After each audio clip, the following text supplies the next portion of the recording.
everyone. Welcome. I think maybe we'll give it another minute to see if other people are joining. Hi, Megan. Hey, Lili, how are you? I'm good. How are you? I am great. Are you expecting some more people to be hopping on or? Yeah, we did have quite a large group RSVP'd, and when I turn around and look outside, of course, it's absolutely beautiful out, so we will see. Yes. Yeah. No, I don't blame anyone who wants to be outdoors this afternoon. It's gorgeous. Cool. Well, I'll go ahead and get started if other people join in. That's great. So yeah, welcome everyone. My name is Lili Hanft, and I'm a functional nutritional therapy practitioner. I work with people individually with nutrition, but then I also love teaching cooking classes. And I'm so glad that you all are here and hopefully going to get some ideas and inspiration and some recipes from this afternoon's cooking class. So the theme of the class this afternoon is harvest. We're here in fall, in the end of October, and all of this wonderful fall-time produce is in season. And I just wanted to highlight a variety of vegetables and fruits that are in season right now and use them in the recipes this afternoon. These are really simple, versatile recipes, very easily adaptable. You can use what you have on hand, use the flavors and the proportions of things that you enjoy. I'll be sharing some ideas for ways to adapt them as we go through, but I always want people to get creative and put their own spin on these recipes. These are also great recipes for meal prep, for batch cooking. If you've come to some of my other classes, I'm a huge proponent of doing that. I think it's just such a great way to be able to eat healthy throughout the week when, a lot of us are working and busy and can't be cooking a full meal every night. But doing something like making a large batch of the soup or the curry that we're going to do today, and then having those to add to meals throughout the week is a really great way to have those nourishing whole foods in the diet, but reduce cooking time. So I will go ahead and get started, and please feel free as we're going through the class to unmute, ask questions, share feedback, ideas, things that you like to cook, anything like that. You can also type things into the chat and Megan will be watching that, but it's fun to have this be a little bit interactive.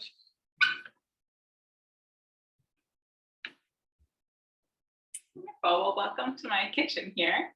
As you can see, I have all the ingredients that we're going to be using today laid out, and just beautiful, beautiful colors. I love fall-time produce.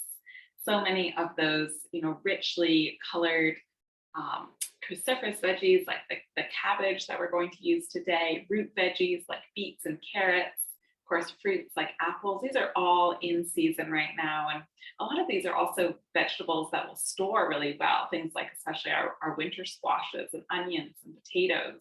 And so I love to really stock up on these veggies when they're available at the farmer's market, at the co-op, and then they keep really well throughout the winter.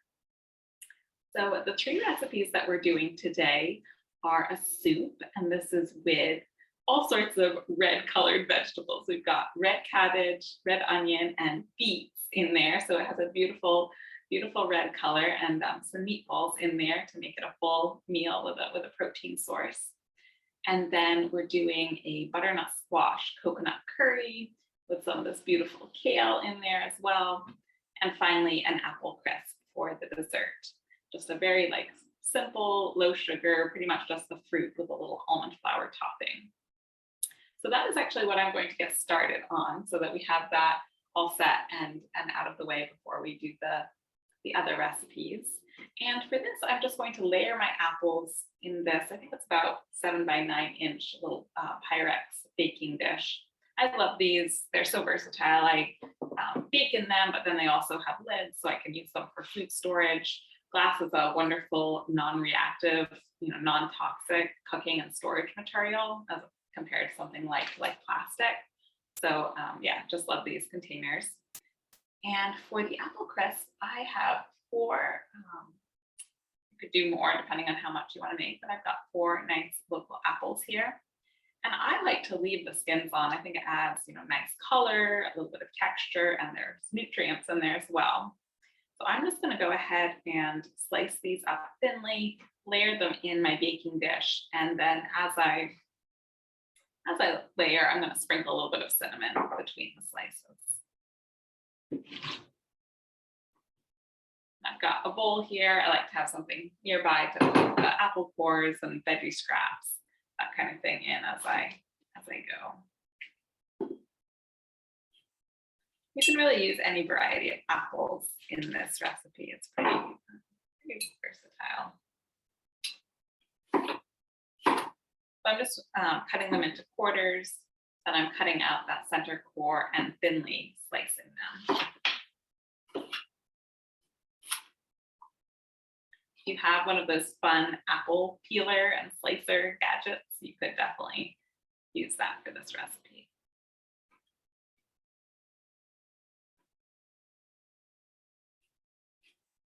So we're not actually going to be adding any sweetener to the filling of this. I'm just using the apples and the cinnamon. And I think that's really nice. It makes it it's not going to give you that, that sugar rush and crash. And it means this could be part of breakfast, or it could be a snack. And we're going to get some healthy fats and some protein from the almond flour. So just a really nice, balanced and really simple dish. Again, very versatile. So you could use other fruits in here. When berries are in season, you could do blueberries as the filling. I imagine something like pears would work really nicely. And of course, apples are readily available right now.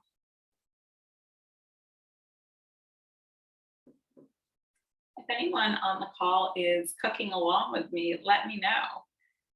I know sometimes people will, if they get the recipes ahead of time and the ingredients, they'll do it simultaneously. So if you want to put it in the chat or unmute, let me know.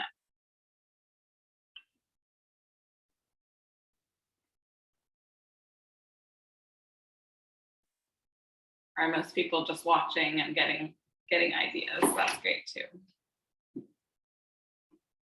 And it looks like Megan put the handout with the recipes in the chat. So if you didn't see those ahead of time, you can take a peek at those. And there are all the measurements and photos and all of that in there.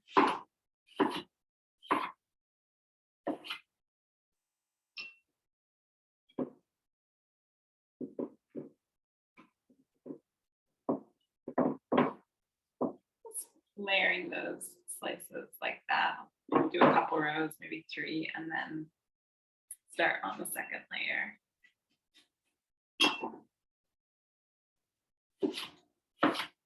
Thinking about making desserts or sweet recipes, I'm a really big fan of using real sweeteners, like not doing the sugar replacements, but just using smaller amounts and doing more unrefined sweeteners. So for example, in this recipe, we're going to use some maple syrup. I also really like using honey.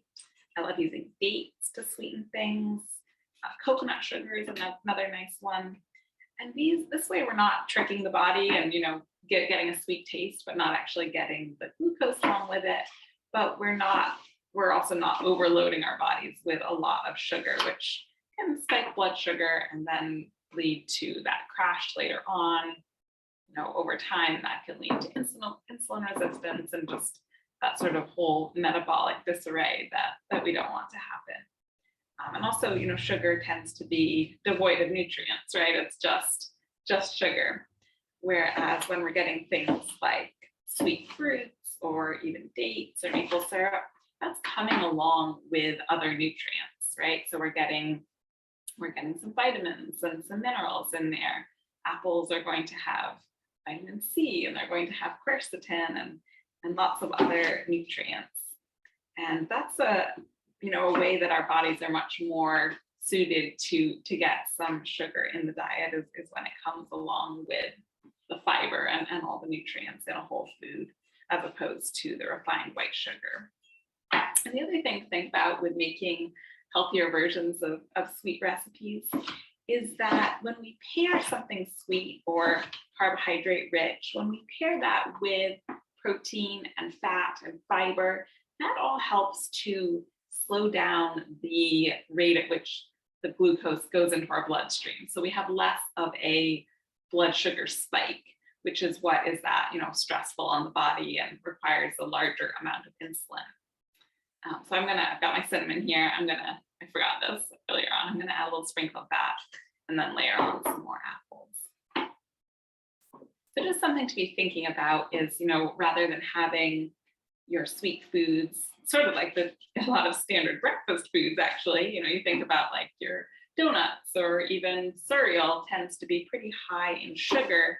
And then if you're having that all by itself, that can be setting you up for a bit of a blood sugar roller coaster where you're getting high blood sugar and then it often dips low when your body secretes that insulin.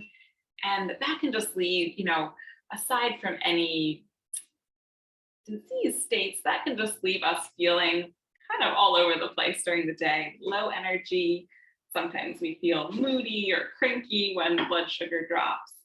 And so a really great way to support a much more balanced picture is by eating protein and fat and fiber along with those higher carbohydrate foods.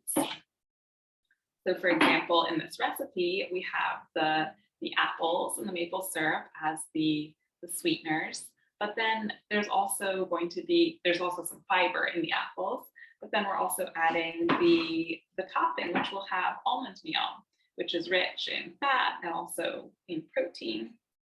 We've got a little bit of butter in the topping, so again, another fat source.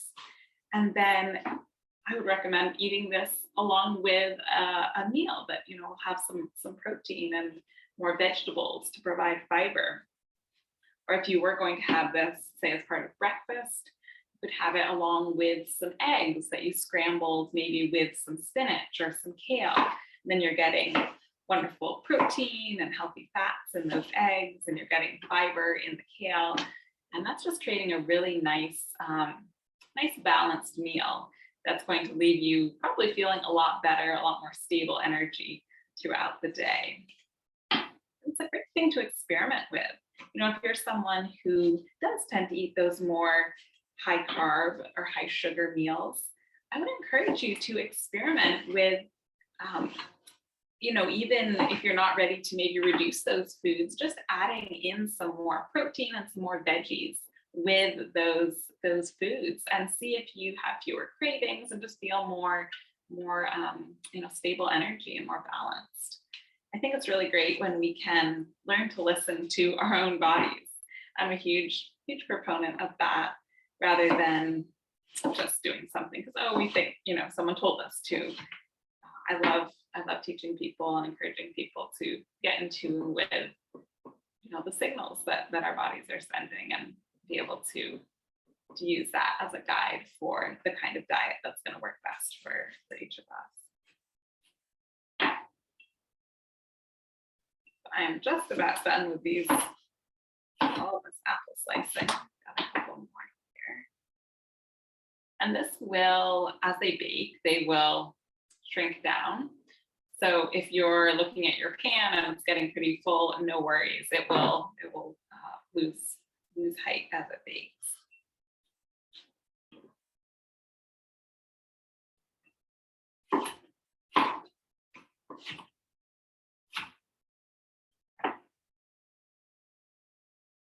All right.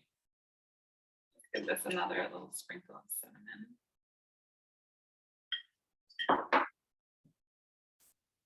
Then I think what I'll get going on next is I will start on the topping, but then also get started on some of our other savory recipes. So for the topping, as I said, we're just doing a simple crumble, crisp topping, whatever you want to call it. And since I'm using almond meal in it, and that is naturally rich in healthy fats, I don't need to add a whole lot of additional fat, but I'm going to do about a tablespoon of butter. You could also do something like coconut oil if you wanted to keep it dairy free. So I just have some organic butter here. I'm going to melt this so that it mixes in easily.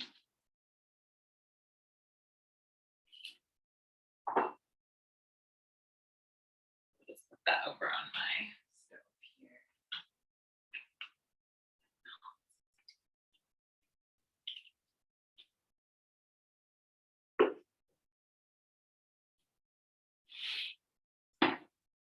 I've got that going. I am going to start chopping up some of the vegetables for the curry. So we've got butternut squash, yellow onion, and then some garlic and some ginger, fresh ginger, and then curry powder as well. I realized when I came up with this menu that I only have one large saucepan, so I'm actually going to do this in this sort of skillet. It has a cover as well, and I think it will work great. I'm just going to start heating that on like a medium low heat. I'll add a little splash of water, and then we can start adding those aromatics.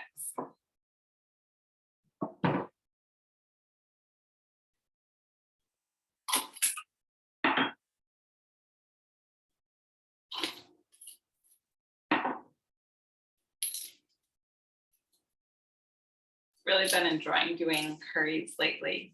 There are a lot of health benefits to the spices in there, especially the ginger and the turmeric. And then it's just such a nice warming flavor for this time of year. And I feel like it's a way to make a soup taste very flavorful without adding a whole lot of different ingredients, is just to add curry powder. Or I also really like Thai red curry paste is another really nice one. You can get little jars of that at the co-op.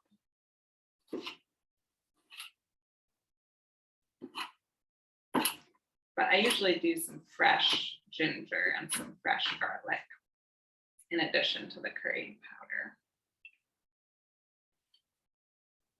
I'm just going to toss that clove into my pan.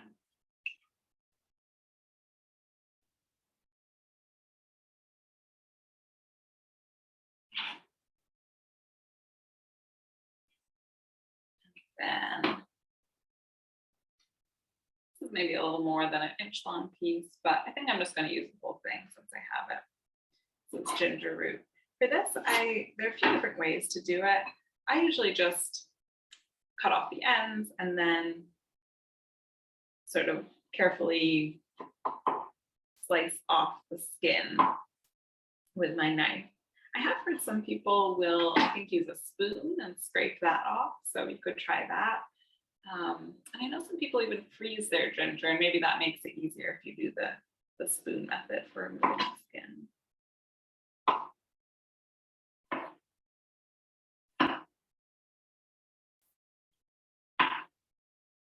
Ginger is really great for a variety of reasons.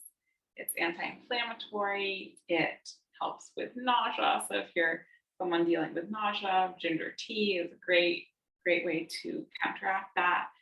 But it's also really supportive for digestion. So another use for ginger tea can be as a digestive aid. And I love to do a fresh ginger tea with the fresh ginger root, just like this. And either I will dice it up like I'm going to do for the curry, or if you have something like a garlic press or like a little microplane, that works really great because then you can get it even more broken down. So you have more surface area to steep, and then just pour your boiling water over that. And you can make a nice, like a quart-sized mason jar of it and just sip on it throughout the day. And that's just a wonderful way to get in the benefits of ginger and support digestion. So I'm just mincing this up finely. I've peeled it, sliced it into little slices, and then I'm dicing it.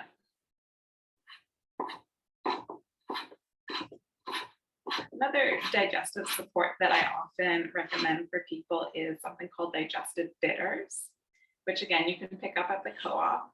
It's typically a tincture of different bitter herbs, and there's actually often ginger in them.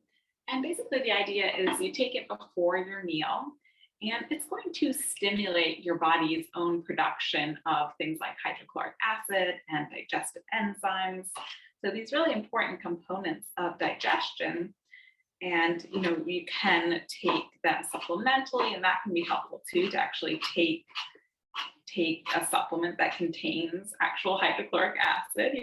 You can do that, or take a supplement that actually contains the digestive enzymes. But a really nice place to start is just with something like bitters that is going to stimulate your body's own production of those components and therefore improve your digestion.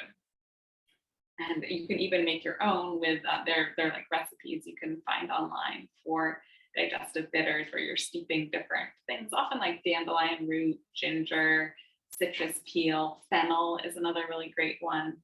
I actually have this one. This is Urban Moonshine's digestive bitters. It's a really nice one. This is just their original. They have some other flavors, but it's got dandelion, burdock, orange peel, fennel, yellow dock, angelica, and then there's some ginger in here as well. So it's a fun thing to experiment with, see if you notice less bloating, better digestion with using something like bitters.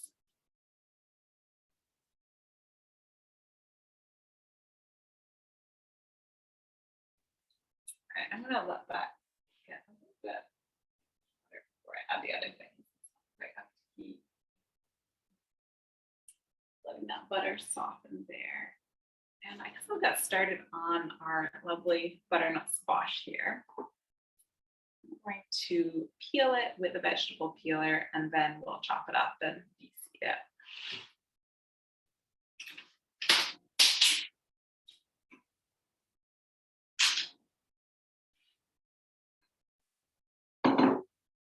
The way I most frequently prepare squash is just to bake it whole, which is really simple and easy, delicious, or a really nice way of doing winter squash. And actually recently in the past, I would always cut them in half and lay it cut side down and bake it like that, which totally works. But recently I've actually been just putting the whole entire squash as is into the oven. And then after it's baked, I will cut it in half and scoop out the seeds at that point. And the advantage to that is that, well, a couple things. If it's really big, and sometimes they're really hard to cut in half when they're unbaked and can be a little dangerous if your squash is rolling around on the cutting board. So that's one benefit. And then also I find that sometimes when I bake them with the cut side down, a lot of the sweetness and the juices will run out of the squash as it's baking. And just collect in the baking dish. So I also like this method of doing it whole and that you're not losing those juices as much. I think it's probably a good idea to poke it a few times with a knife before you bake it. I guess in theory it could explode in the oven. I haven't had that happen, but probably better safe than sorry. Like you would with baked potatoes, just give it a few pokes before putting it in the oven. But for this recipe, we're not going to bake it. We're going to cook it with the curry and the coconut milk in the pan there. So basically you just peel that like you're peeling a potato? I mean, like how deep do you know to go? Yeah, just until I see the orange flesh and I don't see the skin anymore. And it's really just like peeling a potato, yeah. And you can technically eat squash skin. So like if there are little bits that don't get peeled off, that's not a big deal.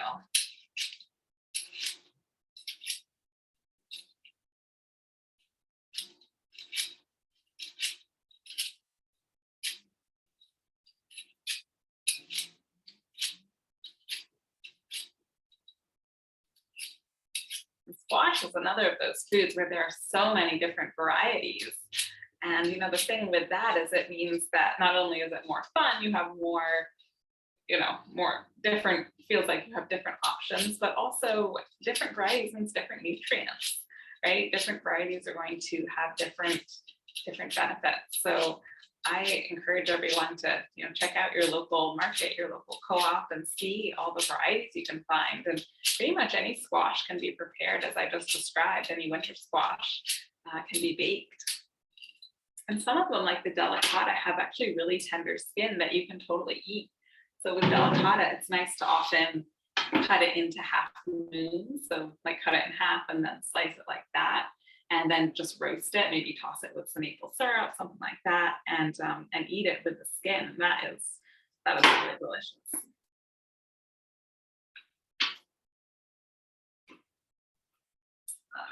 see. So I'm going to chop up the squash now. I think the best way to do it is I'm going to remove, so all of the seeds are down in this part of it, right, in the large part. So I'm going to cut that off.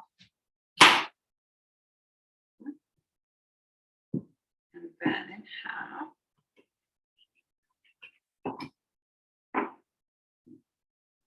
This is nice. It's just a small amount of seeds in there, mostly squash. And then I'll scoop those out.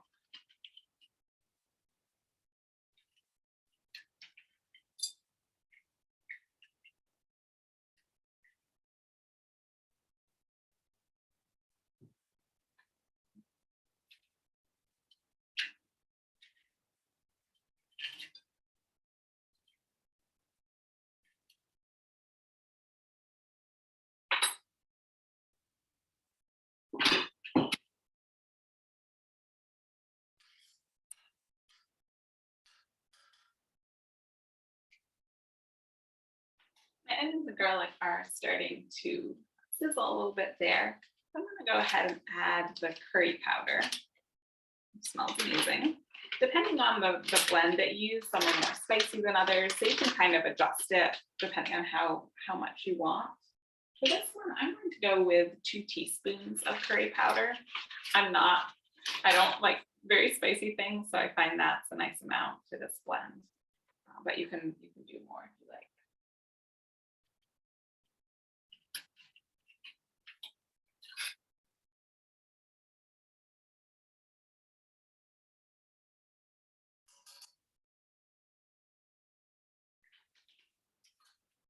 You can see I'm using the bulk bins. That's a great way to get however much you want of the herb or spice and keep them really fresh as well. When you store herbs and spices for long periods of time, they tend to lose their oils where a lot of the flavor is, and also the health benefits, because a lot of herbs and spices are actually very nutrient dense. So it's good to keep them fresh. And if you've had something in your cupboard for like 2 or 3 years, probably time to toss that and get something fresh. And I would not store this just in the bag. This was like my overflow. I filled up my jar, but typically I like to transfer my bulk herbs and spices into little glass mason jars or reuse spice jars, and it's going to keep them a lot fresher. It's getting a little dry. I'm just going to add another little splash of water so things don't burn.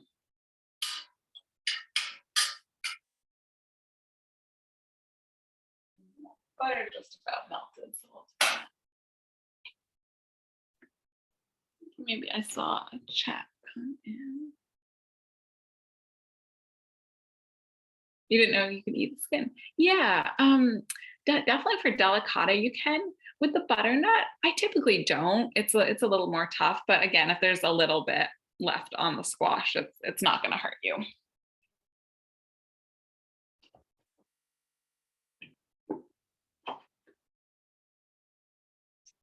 Now that I've got the curry spices all going there, I'm going to go ahead and start adding in squash. And for this, I'm just going to cube it into maybe like 1-inch cubes, bite-sized pieces.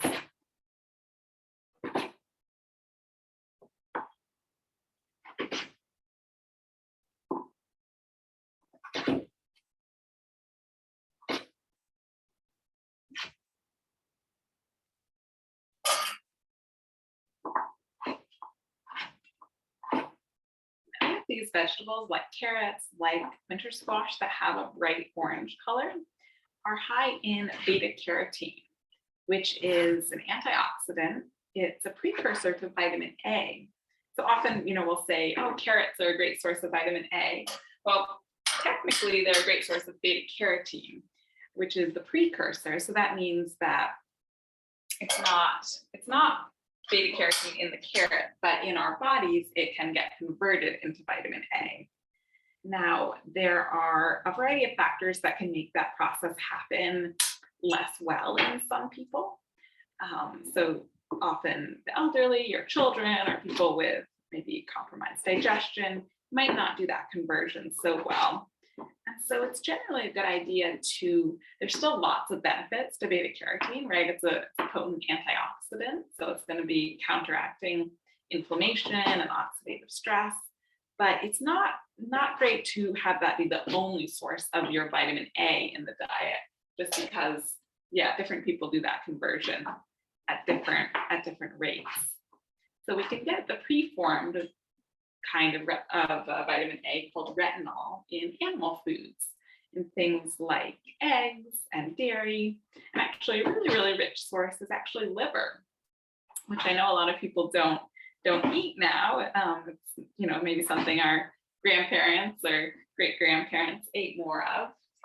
Certainly back in the day when everyone was growing their own food, you wouldn't have wasted any parts of the animals.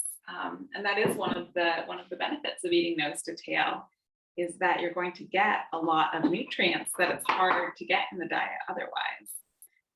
So yeah, some of those animal foods will provide the preformed vitamin A, and that's good to, you know, have some of those in addition to lots of beta carotene, and then we can benefit from both of them.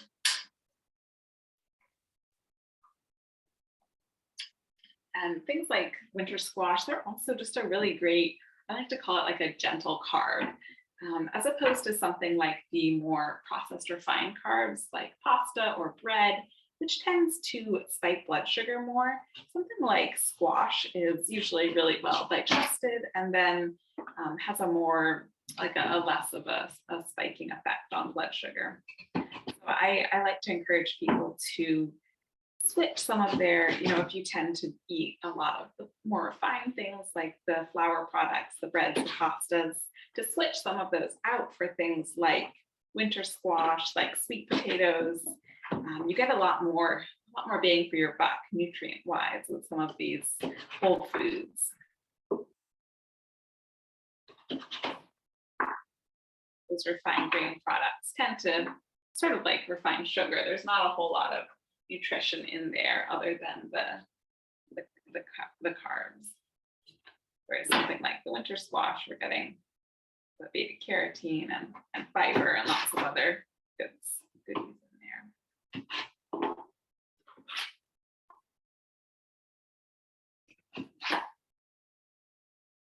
Thing you can do with winter squash, especially actually the butternut, because it has that long sort of cylindrical shape to it, is you can spiralize it. And if you're not familiar with that, you'll get to see when we make the soup in a little bit. I'm going to spiralize the beets, but I'll just show you quickly here. This is what a spiralizer looks like, and it's a really fun kitchen gadget in that it lets you turn things like winter squash, like potatoes, carrots, zucchini, all those vegetables into basically noodles, into pasta. And you can get different sizes, or there are different blades on there, so you can have different, you know, more like a spaghetti or more thicker noodles. And again, it's a really fun way to eat more vegetables, get a little bit more away from the processed foods. And yeah, you can then saute them, steam them. For squash, I would probably either steam or bake the noodles to cook them. And we'll be adding some beet noodles, spiralized beets, to the soup.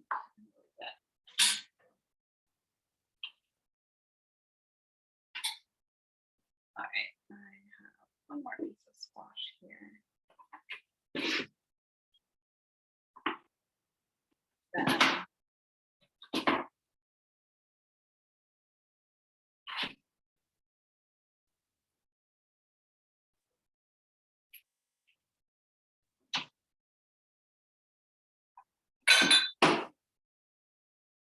Before I turn up the heat on this pan, I'm going to add the liquid. So we're going to do some coconut milk and some water. I'm going to measure out about a cup or 8 ounces of this nice canned coconut milk. I get this at the co-op. And I really like this one. It's really rich and creamy. You want a full fat canned coconut milk for this recipe so that it is rich and flavorful and creamy.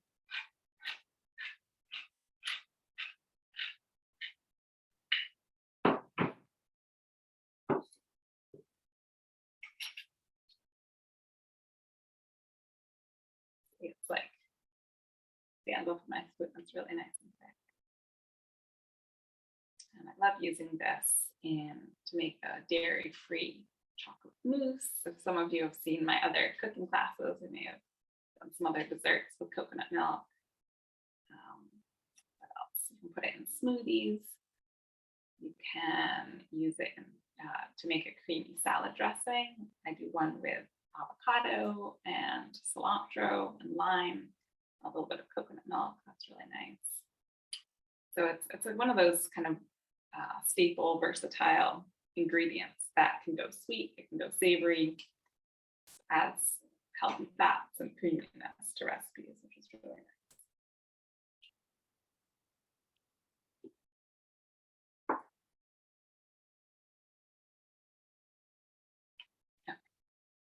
There, 8 ounces. And I'm going to go ahead and pop that into my pan.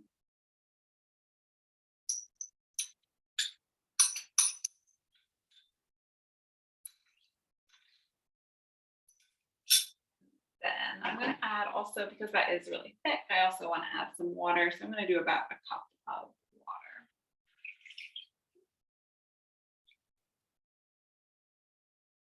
Now let's turn this heat up to high under the pan and put the lid on and let that come up to a bit of a boil and then simmer. I'm going to add a couple more ingredients though first.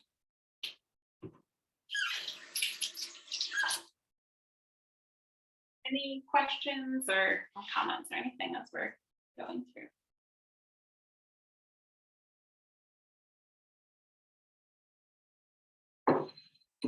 So the other couple things I'm going to add are some salt. I'm going to add a teaspoon of sea salt, and then we'll add the kale.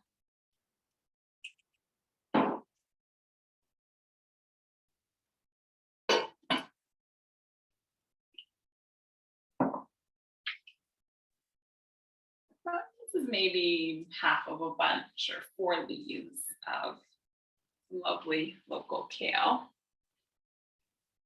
Kale is an awesome source of folate, which is a B vitamin that is super important for all sorts of things.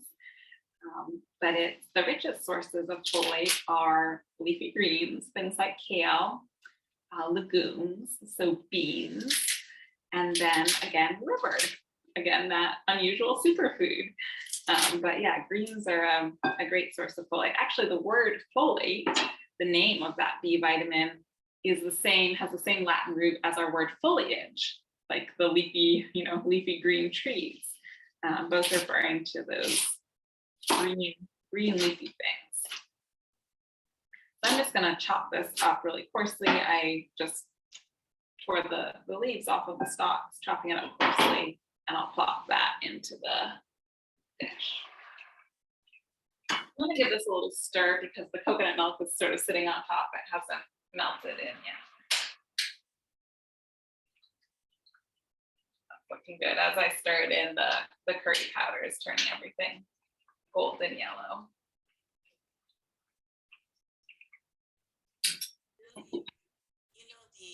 Coconut milk, it looked really thick, and I was just wondering, did you use coconut cream by any chance?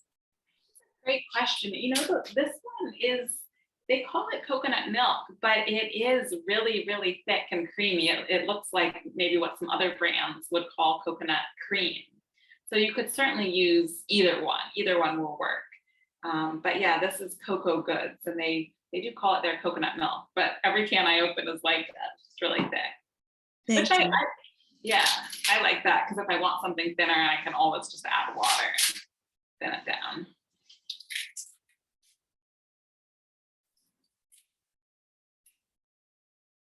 Yeah, coconut is one of those foods where there are so many.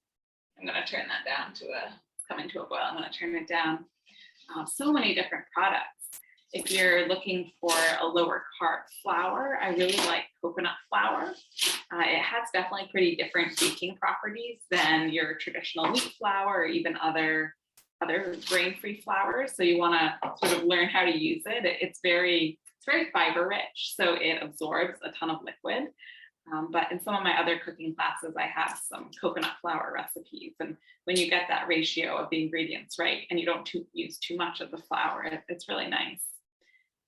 And then, you know, we've got coconut milk. Coconut oil is a great high heat cooking oil. It's very heat stable. So that's a good one for, you know, sauteing or roasting with. There's something called coconut aminos, which is basically similar to soy sauce or similar to tamari, but for people who are avoiding gluten, avoiding soy, it's a great option because it doesn't have either of those. And it's actually, I think, made from the coconut sap, the sap of the coconut tree. And then it has a sort of salty, tangy flavor like tamari does.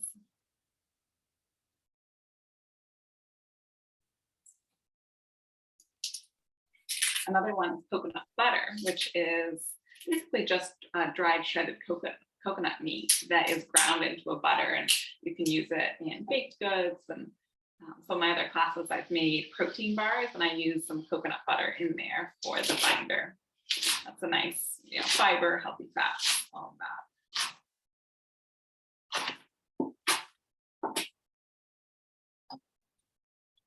We have a question in the chat, Lily.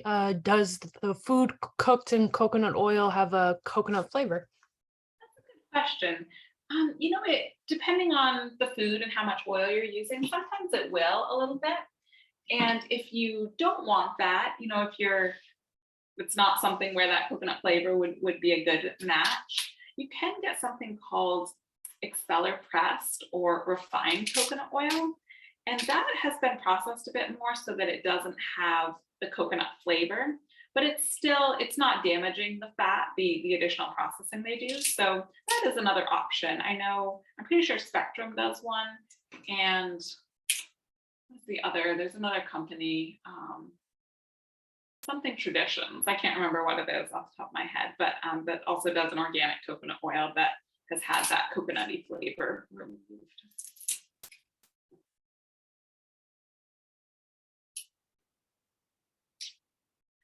But in the past, I've fried eggs in it and that kind of thing, and I really don't mind the flavor. I don't find it overpoweringly coconutty. So you can kind of experiment and see what you like. All right, so all of that kale is in there. It's going to wilt down and shrink a bit, but it will steam on top, and the squash in the coconut milk and the spices is going to get nice and tender. And I've just turned that down to like a medium low heat, and we'll let that cook until it's tender. And so now I know we're doing like everything a little out of order, but I think I'm going to finish up the topping for that apple crisp so we can get that in the oven, and then we'll do the soup last. We're probably going to go a little after 4 o'clock, so if you need to head out, no worries, and you can always catch the recording.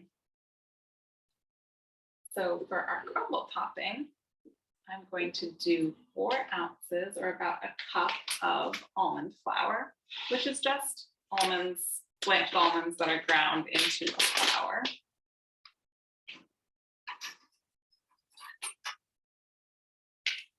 And so a couple options here. You could, if you want some more texture and some oats in the topping, you could use half cup of rolled oats and half a cup of almond flour. Or you can I'm going to do all almond flour today.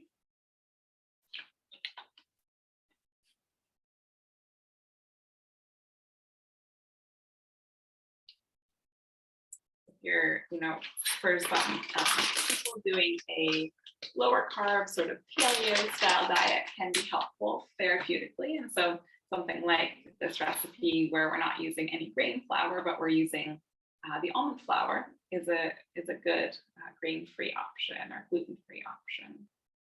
And if you do the oats and you use certified gluten-free, then that would be obviously gluten-free as well. So just add a little splash of vanilla extract in there. Just adds nice vanilla flavor and sweetness. And then I'm going to do a generous pinch of salt. I always like cinnamon with apples. We have some cinnamon in the apples, but I'm also going to add some cinnamon to the topping. I'm going to do a 1/4 teaspoon of this. Like I was mentioning, lots of herbs and spices have their own health benefits, which is pretty cool. So for example, cinnamon has some blood sugar balancing effect. And of course, it just tastes really nice too. And then what else? We've got some vanilla. Oh, and then a little bit of maple syrup. I have some bulk maple syrup, and I'm just going to do about a tablespoon of this. Now, if you wanted it sweeter, you could absolutely just taste this and adjust the sweetness. I'm going to keep it just minimal. And then we'll just give this a good stir until it forms a crumbly dough.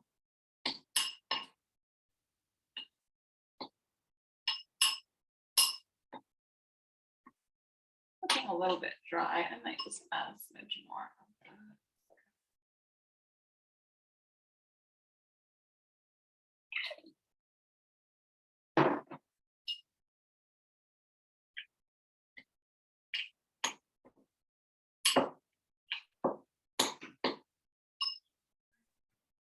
We have a question in the chat. It says, where do you shop for spice containers to keep your items fresh?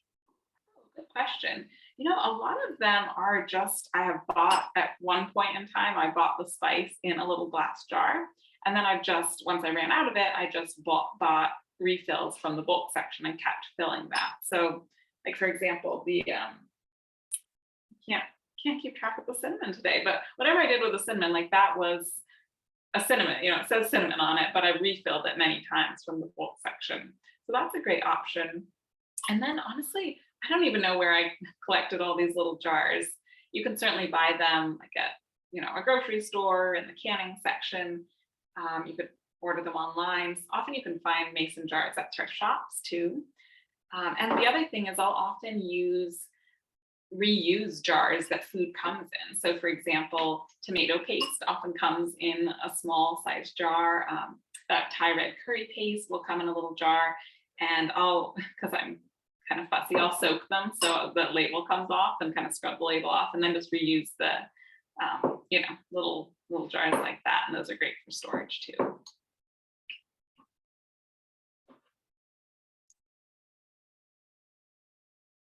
All right, so this has come together into a nice crumbly mixture. If I pinch it between my fingers, it sticks together. And that was just with adding a little bit of maple syrup, a little bit of butter, because that almond meal is already pretty rich in fats. So now I'm just going to sprinkle it over the top of the apples and press it down a little bit. And I'm just going to use my little toaster oven that I've got here for the apple crisp. So I'm going to turn that on and get it warming up. If you're doing it in a larger oven, you would need a little longer to preheat, but this preheats pretty quickly. I will say with almond flour, it can burn quickly and it browns pretty quickly. So sometimes what I'll do is I'll put a lid over this and let it bake covered for, you know, maybe the first 20 minutes, and then take off the lid just to brown it a little bit at the end. But that lets the apples soften up and bake fully without the crust getting too burn or too brown.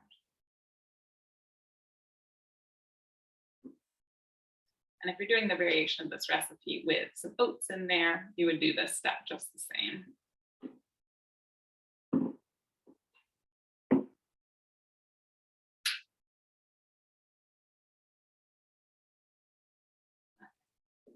That down a little bit.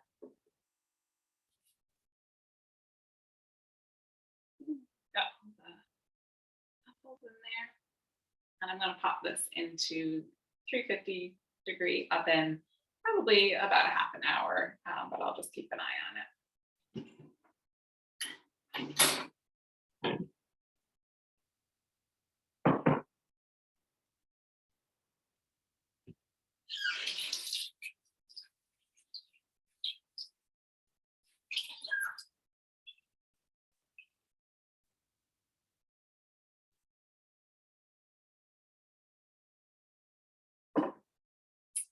So for the final recipe, this is that beautiful red soup. If you look at the photograph, it is brilliant red, mostly thanks to the beets, but we do also have some red cabbage and some red onion in there. Basically, my inspiration for this was if you've ever made soup with red cabbage or with beets, you know, the color kind of bleeds out and then the whole soup is sort of red, and sometimes I don't want that. And so I was thinking, why not just put all of the red ingredients into one soup and just kind of celebrate that quality of those foods. Also, the potatoes I have also have red skin, so we're purple skin. We're going all out with the reds and purples. And actually, those colored vegetables have certain antioxidants, which I am blanking on the name of them right now, but just potent, beneficial nutrients, antioxidants in there. So a great reason to eat them. If you haven't tried red cabbage, I love it. I don't know, I feel like it's a little bit different than green, and the flavor and the color is just so gorgeous. So you can saute it, roast it, steam it. I will just often, chop it and steam it, and then maybe put a dressing on it. And it's really great like that. And then also, of course, in something like soup. So I'm just going to do this really simply. Oh, look what I forgot. This is supposed to go into the curry. Let me see how tender these are and if I can add it up again. What happens when you don't look at your recipes well enough?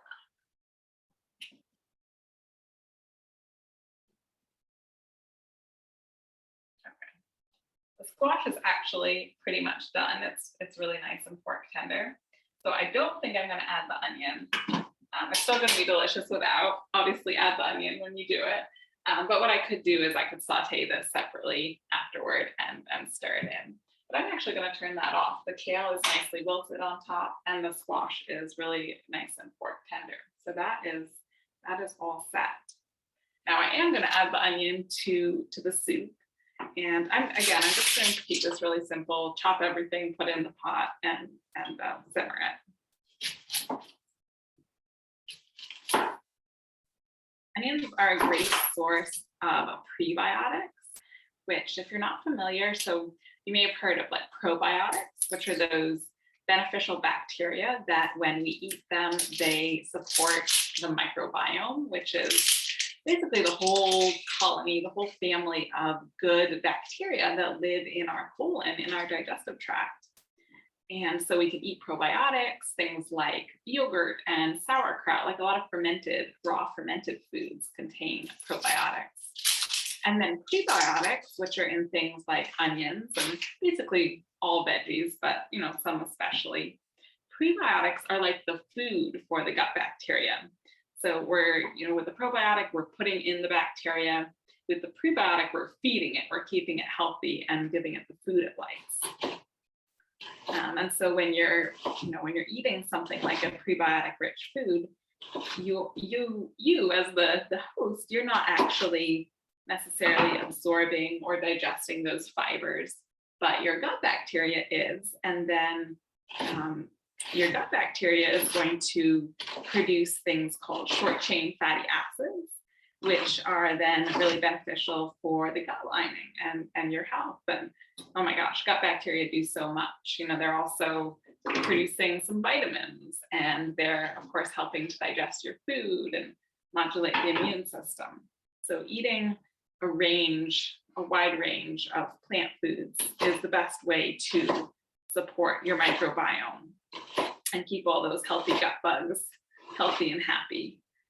But then there are certain foods, onions, garlic, leeks, artichokes, asparagus, some foods that are particularly rich in prebiotic fibers.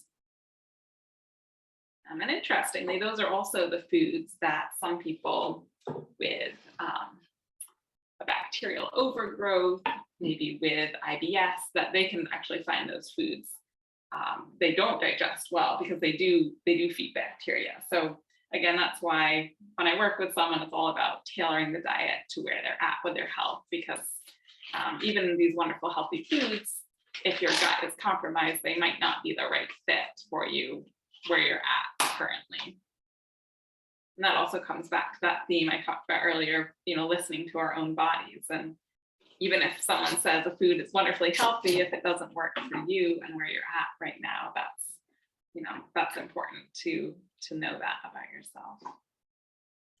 So I have this beautiful big head of cabbage. I'm going to use about 1/4 of this in the soup today, and then have leftovers. Cut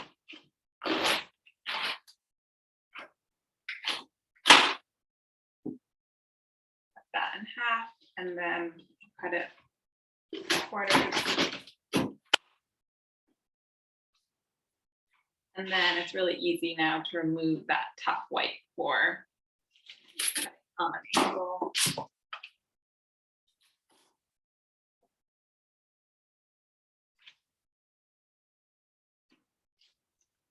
And then I'm going to thinly slice this into ribbons.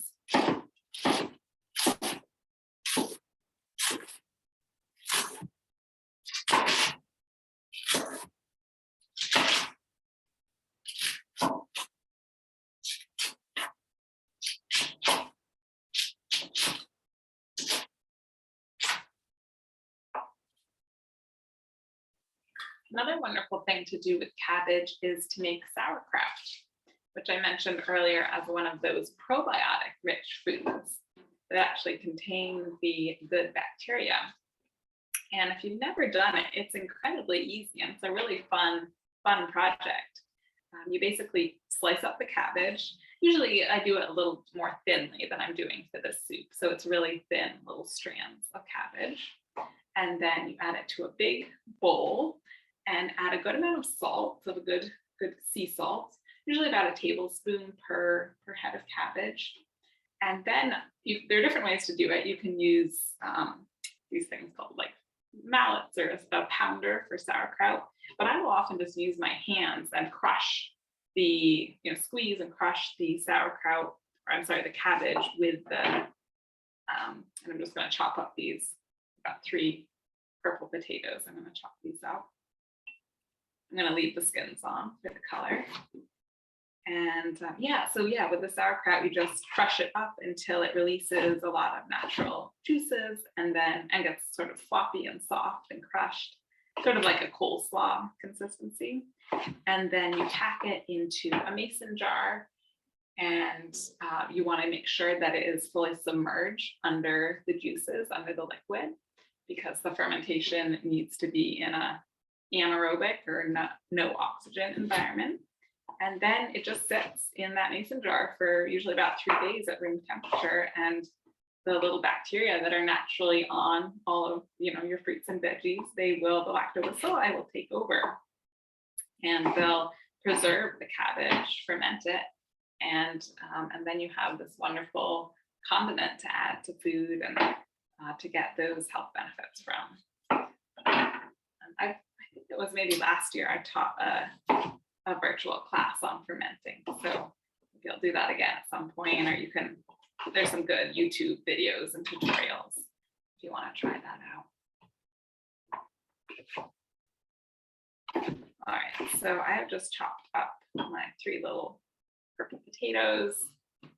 Running out of room in this pot, but I do want to get in the carrots, and may not do all 3 beets because I also want to fit meatballs. Things will obviously cook down, but I could probably have used a larger pot. That's okay. So I've got 1 carrot here, just slicing it into circles.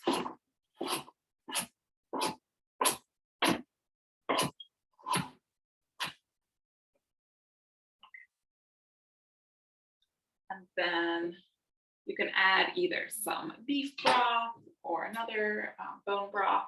I'm just going to use some water because that's what I have on hand today. About 3 cups of that. And then I'll go start this on a high heat, start bringing this to a boil.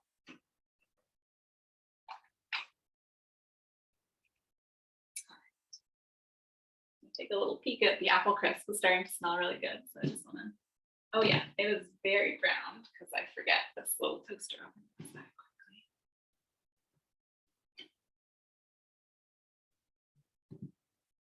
It's all really nice and golden brown. Now the apples may not be quite done. Give them a little bit. Yeah, they may need a little longer. So what I'll probably do is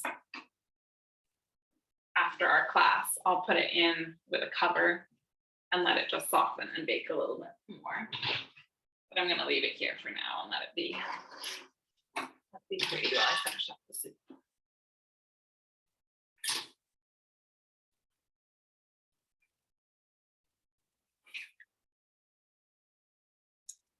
Okay, so finally, the last veggie we're gonna do are the beets.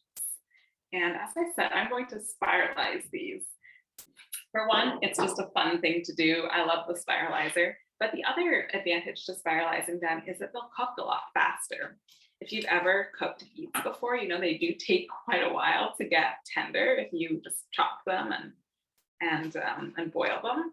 So spiralizing them makes them really thin, and then they'll cook quite quickly. So I've cut off the ends, and I'm going to peel off that skin.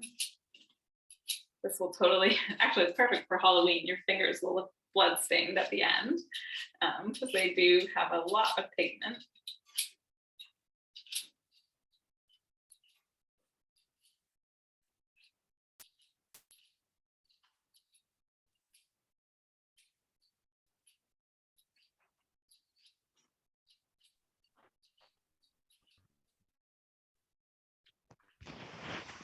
Peel that off.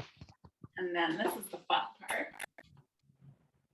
Take this device, and I have it set at the most thin setting, so like a spaghetti sort of noodle size.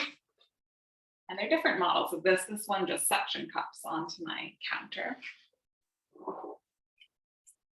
And then you take whatever veggie you're doing. It could be the stalk part of the butternut squash. It could be a zucchini, a large carrot, in this case, our beet. And there's a little circular metal blade that I stick the veggie into, and then slide that in there and press it in place. And then it's just a matter of cranking this handle and it will turn it into noodles. Actually, I'm going to get a plate.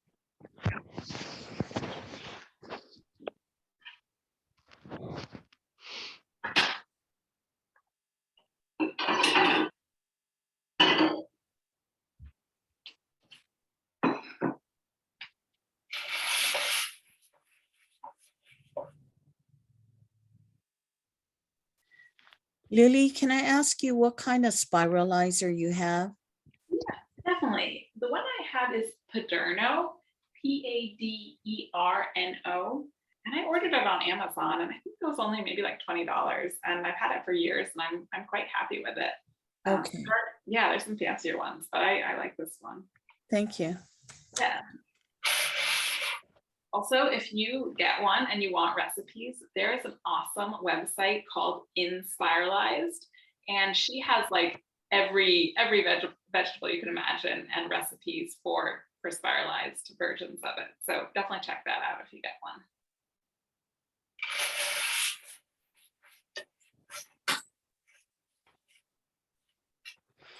So that is it. You can see it turned that beet into these gorgeous noodles. Now I usually like to break them apart so that they're more like bite-sized, manageable lengths. And yeah, it's so fun. And then I'm gonna go ahead and plop this into my pot with the other veggies.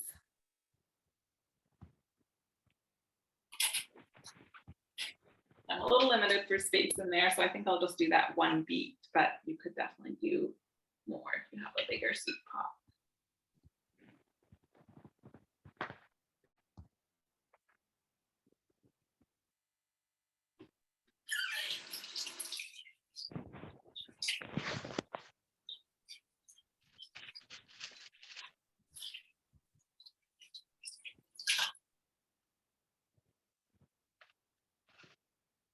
And then what you're left with is just the top of the vegetable and this little centerpiece. And I usually, depending on the vegetable, I usually save this and chop it up and add it to something.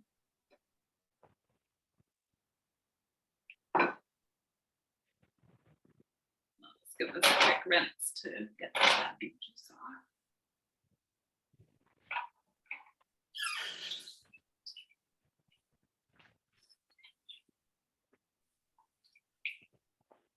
Hey Lily, what was the name of that website you were talking about? Oh yes, it's Inspiralized, INSPIRALIZED. That's perfect. I shared it in the chat and I just wanted to make sure I shared the right one. Awesome. Yes. Yeah, that is it. And it's a good one. She's also got some cookbooks. Well, it's a great if you're, as we were talking about, like working on eating more whole foods, moving more away from the pastas and refined grains. It's a great resource to get ideas for all sorts of pasta dishes made with veggies.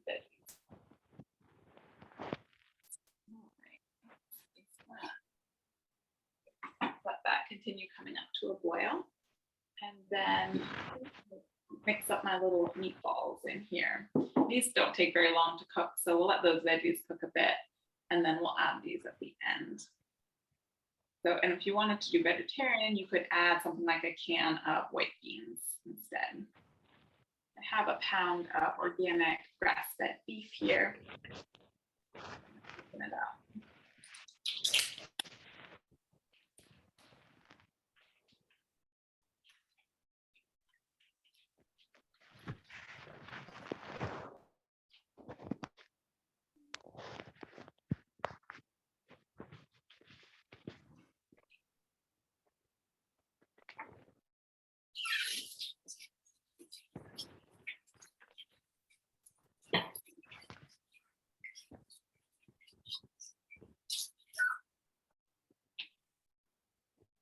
Then I'm going to do, you could really do any sorts of herbs that you like. I'm going to do a teaspoon of dried dill. I've also done meatballs with oregano. That's a really nice one for a sort of Italian flavor. But I thought the dill would be a good pairing with the other flavors we've got going on in the soup. And then often I'll do some fresh garlic. I think I'm just going to go with garlic powder today.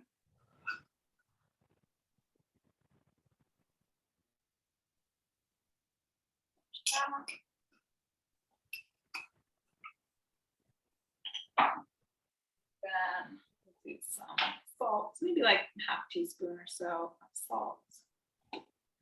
And some black pepper.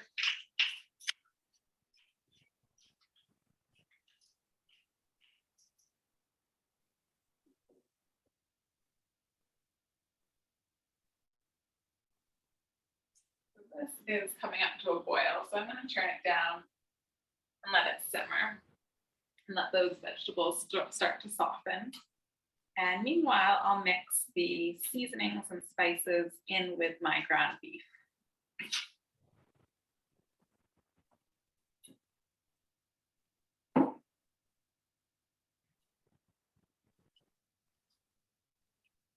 Meatballs, meatloaf, those kind of things are really nice for meal prep.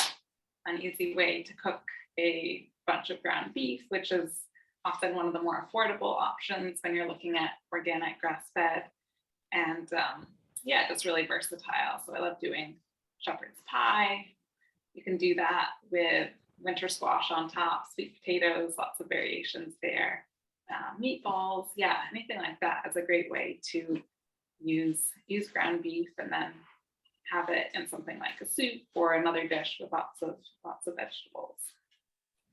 And yeah, great for meal prep because the soup could be reheated. It's probably what I'll be eating for dinners this week. And it has a nice balance of the macronutrients. So the potatoes are the starch source. Obviously, we've got the vegetables in there for fiber, healthy fats and proteins in the beef, and then we've got some fun flavors with the garlic and the herbs too. I usually do 16 meatballs with a pound, so I'm going to do half and then dividing it.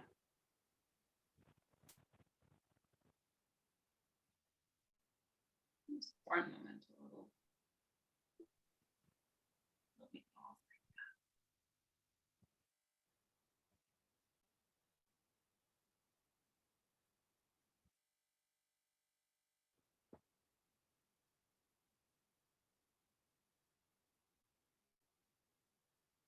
Sometimes I'll also make these and I'll bake them on a baking tray. But they cook really quickly in a soup or a broth.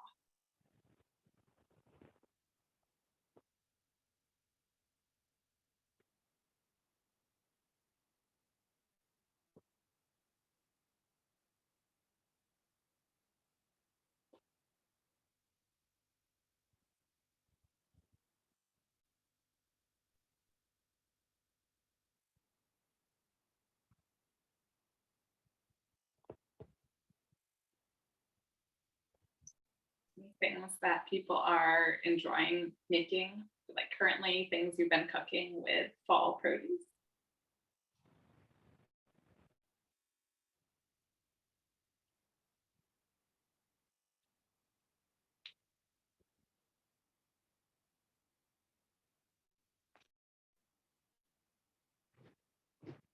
Just things you've been cooking recently.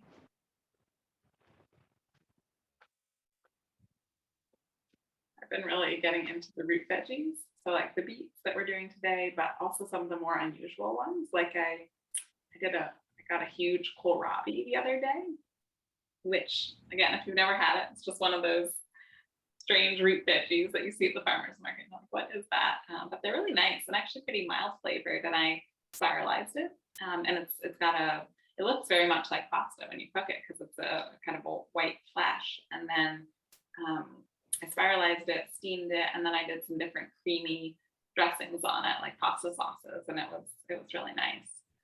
I've also been doing some rutabaga, some parsnips is another great one, celeriac. There's so many, a daikon radish, any of those root veggies lend themselves very well to being spiralized, and then you can put all sorts of pestos or cream sauces or that sort of thing on.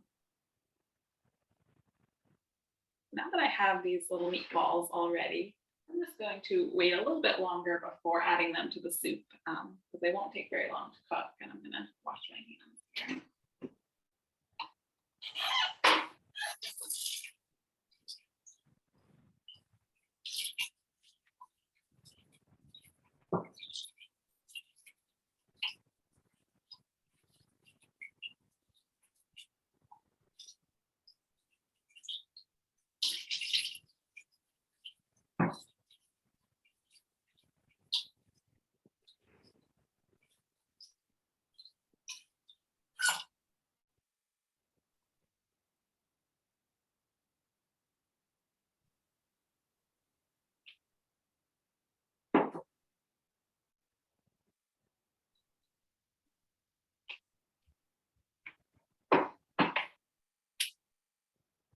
Go ahead and I'll plate up that squash curry, so you guys can see that.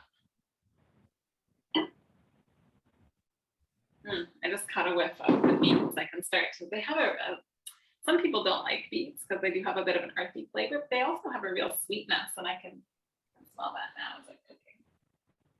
See how those potatoes and carrots are coming.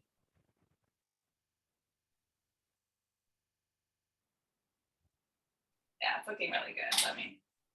Not sure if you guys will be able to see that with all the steam.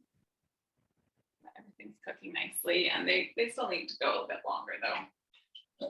Things are shrinking down, but they're still not quite tender.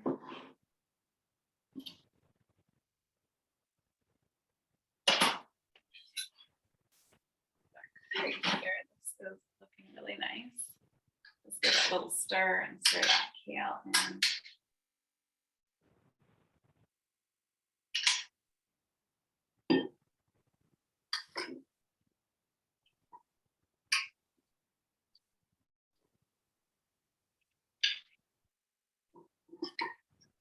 This makes quite a large amount, and I actually use the smaller size butternut squash. So this is again awesome for meal prep.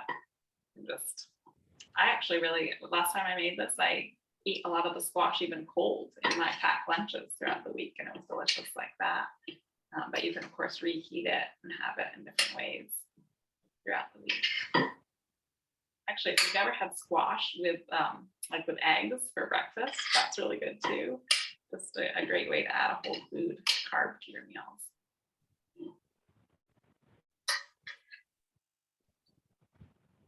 I love how quickly it cooked up too. It's certainly faster than doing a baked squash.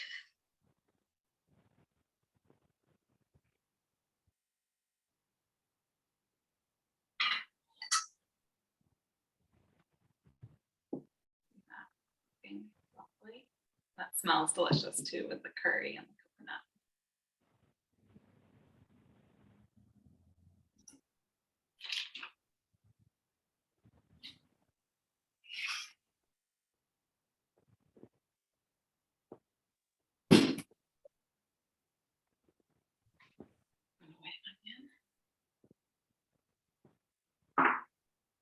Any final questions or anything as I'm wrapping things up here? I know we've run over time a little, but yeah, feel free to stay on and I will finish up the soup here. But yeah, if anyone has questions or anything, feel free to ask.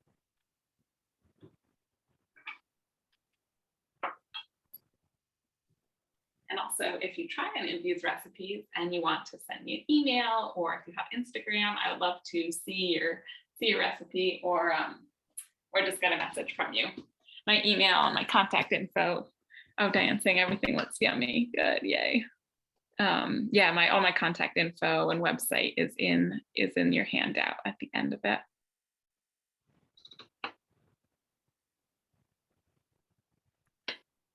Oh, and you're saying you substitute beets for tomatoes. Yeah, that's so smart. Yeah, if you can't do the tomatoes, that's a great option. I've also seen recipes for barbecue sauce and ketchup, and yeah, all sorts of things that would normally have tomatoes, but using beets instead. And you have that same spiralizer. That's awesome. Okay. Well, I think I'm going to go ahead and add those meatballs. Let me just see how the potatoes are coming.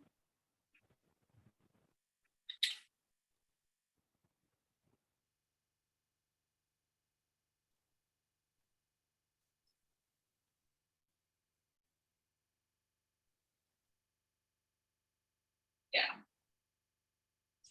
Things are pretty fork tender, and these won't take long to cook. So I'm going to add them in.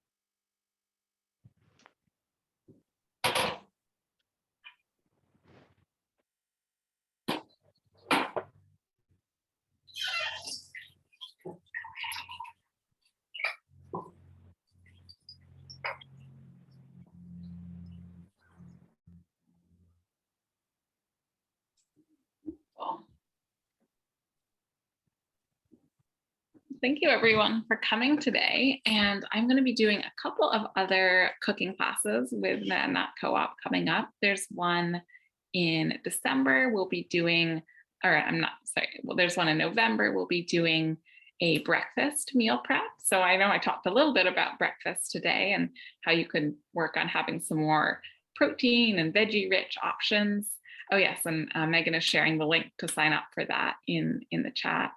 But yeah, it's sort of like a meal prep for the week. So it'll be on a Sunday and we'll do a variety of different breakfast recipes that work well for making on Sunday and then enjoying throughout the week for healthy, easy, quick breakfasts. So that's in November. And then the one, yes, in December that Megan just shared is sauces, dips, and dressings. So I think I'll probably end up doing some sort of spiralized veggie and then do like I haven't totally decided, but maybe some sort of like dairy-free creamy sauce, Alfredo kind of sauce. I think I'm also going to do a hummus recipe that has some beets in it. So it's this gorgeous pink color. So if you're looking for more things to put beets in, that's awesome. And yeah, probably some other dip, sauce, dressing sort of recipes. Often those are the foods that don't have the healthiest ingredients when you buy them at the grocery store, but they're really easy to make healthy versions of at home. And yeah, fun recipes as well. So definitely check those out. And if you're interested in nutrition consulting, anything like that, feel free to reach out via my email or check out my website for all of that. Wonderful. Yay, I'm so glad you guys enjoyed it. I'll see if those meatballs are looking done and we can have the final little spread of food over here. Well, they're still pretty pink, but if you look in your handout, you'll see what it looks like when it's all done.